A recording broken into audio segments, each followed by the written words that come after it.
Education is the key to a bright future. Hello, I'm Thenjiwe Sibanda and I live at Ndlovu area. I'm a clerk. I work at the school as a clerk, and I did my O-levels way back, and I didn't do well when I did my O-levels, and then I stayed for about almost 10 years without continuing to school. Then I went back to school. I did very well and then decided to pursue my education. But now I joined this Achievers Academy so that I can pursue more on my education. And I also like to talk about the situation here in Zimbabwe, especially about the learners in the Ndlovu Secondary School, or maybe learners in Zimbabwe in rural areas. What makes most of them drop out of school is because of the financial background, and some of the families are child-headed because of various conditions affecting their homestead. Most of the learners that drop out, they don't have the guidance and they don't have the full knowledge of on the importance of education.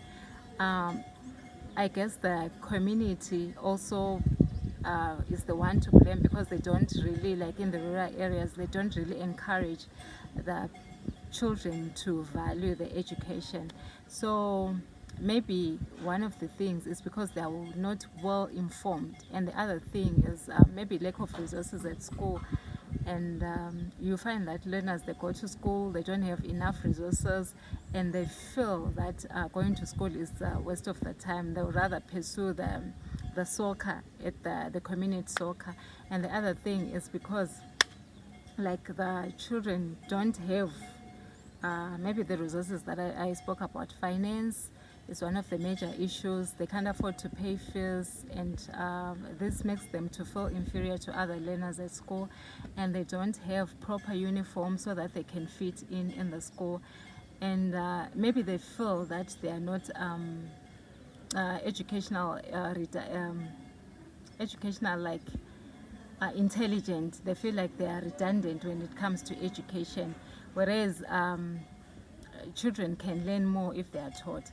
And I think one of the things that can come out of this empowerment program is because the children will be hands-on. They'll be seeing what they are learning, and they are going to be assisted per individual, so that they can be able to follow and understand. And I think the achievers are offering a better way. Their approach to education, it will, like, they engage the children, the learners, so that they will be proactive to what they are doing. The advantages of studying on the phone, or doing online studying, is because the children or the learners are going to be able to be inquisitive. They'll have that zeal to find out things that they don't understand on their own, things that they don't understand on their own. So they have the zeal to find out more, and the phone is going to guide them on what online learning is going to guide them on what they'll be looking at. And then the other thing also is that studying on the online is going to be effective and is going to be very efficient to them, because there'll be no one to explain to them, but it is going to give them chance to dig more and to find out more, and give them a research on their own, and not to be guided all the time. And the other thing, the challenges that they're going to face is maybe some of them are not well educated on the digital learning, and they will be needing guidance on how to go on about it. And the other thing is that some of them won't have those smartphones.